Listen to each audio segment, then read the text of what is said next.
So this chef from 11 Madison Park decided to turn his restaurant fully plant-based. This was a very bold move. Some of the finest French cuisine experts were very skeptical about that decision.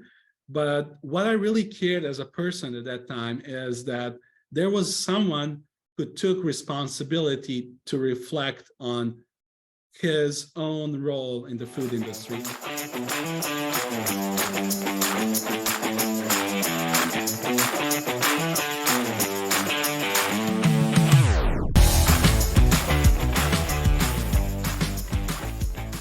11 Madison, that's a huge deal.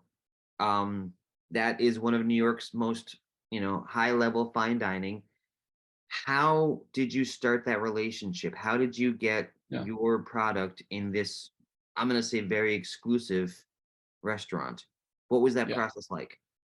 Yeah, thank you for asking that question, because this is an opportunity to really tell, in our opinion, cool story. Maybe because we're biased, but for us, it's a really cool story.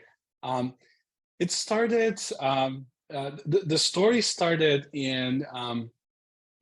at the beginning of 2022. We were busy with our process of making this honey. We're still not having the final product. We're still not having the fully developed process to make this product and bringing it to the market, but we're getting there. And I was really excited with what our team was delivering at that time. And I started thinking, okay, at some point, sometime soon, we're going to have a sample. And who should taste that sample? The reason why this sample was important, because it was a 1 ounce jar, like a very tiny jar. I think we sourced those jars from Amazon. The jars that are usually used for cosmetics, like for those creams and stuff, it was like a black tiny jar, 1 ounce. And the cost of that sample was, brace yourself, $300,000.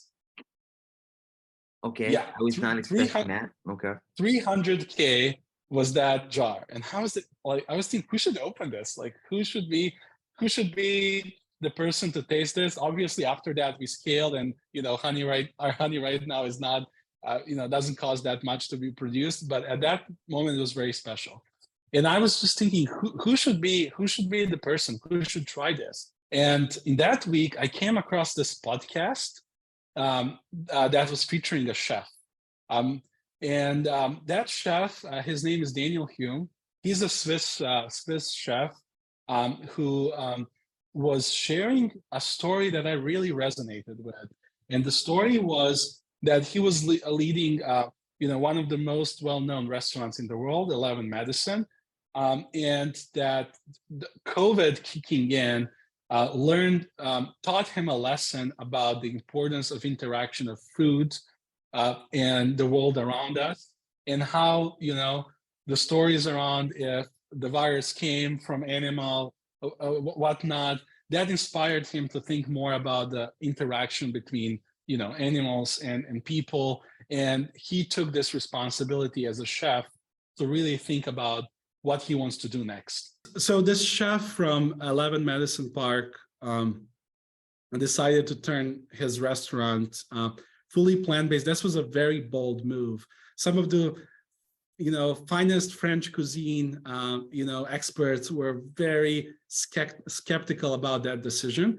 But what I really cared as a person at that time is that there was someone who took responsibility to reflect on his own role in the food industry. And that immediately connected me with my story of being part of the honey industry before, working with bees, and now taking the responsibility to build the future that's kinder and sustainable.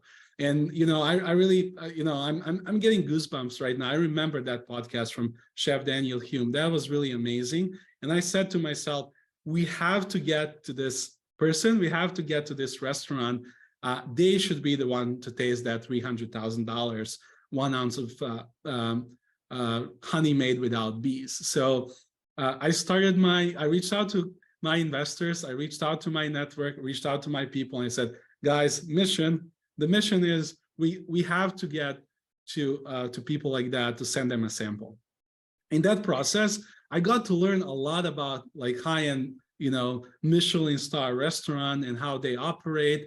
One of the things that I learned is that there's probably most likely not an email address that you reach out, or you don't just randomly send a sample like that and expect that they're going to open it, understand the story. They get to receive a lot of samples. Lots of people want to, do it. So that's going to be lost. I said, forget about it. I don't like this. This story has to be told. I don't want to just randomly mail the sample. So my co-founder and I, we decided to book a dinner at this restaurant. And that was an endeavor. That was so hard. They just reopened. It was so hard to get, a reservation there. We were able to get a reservation, fly from San Francisco to New York, show up as, regular guests for a dinner. And, we loved the dinner. We loved the food. That was all amazing. And then at some point, we asked if someone from their team would love to talk to us and if they would want to see what we have for them. And that was just the beginning of it. They were very excited. I remember there was a pastry chef there. There was a director of culinary development. They basically quickly assembled a panel of people, fermentation chef, and they wanted to hear what we have to say. And that, for me, that was really amazing. That was a dream come true. A kid growing up in Eastern Europe and thinking about, impact that I want to make in my career. I never thought that I'm going to be having a, company in San Francisco Bay Area, and then I'm going to be pitching to the highest culinary authority of the food industry, to pitch them honey without bees. And that happened, and that was the beginning of the relationship. And they've been following us, our growth. We've been exchanging information around the process. They are very careful around the food that they incorporate. They are a plant-based restaurant, but they don't usually work with kind of mainstream plant-based brands that they don't believe in the level of their quality and stuff. So for us, it was a big honor that they wanted to see what we're after, that they care about this, and that they believe that the quality of this is at the level of premium honeys that they would otherwise source from local bee farms that have the highest quality honey. So it's a dream come true. I think this jar represents the biggest achievement of my 11-year-old career in the food and honey industry. Seeing our company brand next to the brand of the best restaurant in the world, the best plant-based restaurant in the world is really amazing. Congratulations. That's what I like, is the bold move of just showing up. Obviously you showed up and you found a way to have that conversation and grow from there. So one more time, what's the big ask from the audience? We've heard your passion, we've heard the science, we've heard the flavor. You're amazing, ambitious. I mean, just walking into a restaurant like that, I mean, that's a bold move. So congrats that it worked out. So tell us again what's available, and tell us again how to find it, and let us know what our options are to just follow you more and support you. Yeah, I invite people to follow us on Instagram and TikTok at Melody, MELLODY Foods, all together. In terms of purchasing this, head to 11madisonhome.com and you can purchase it there. What all of you can do to help saving the bees is learning more about bees, learning more about pollinators, and you can do it through our social media.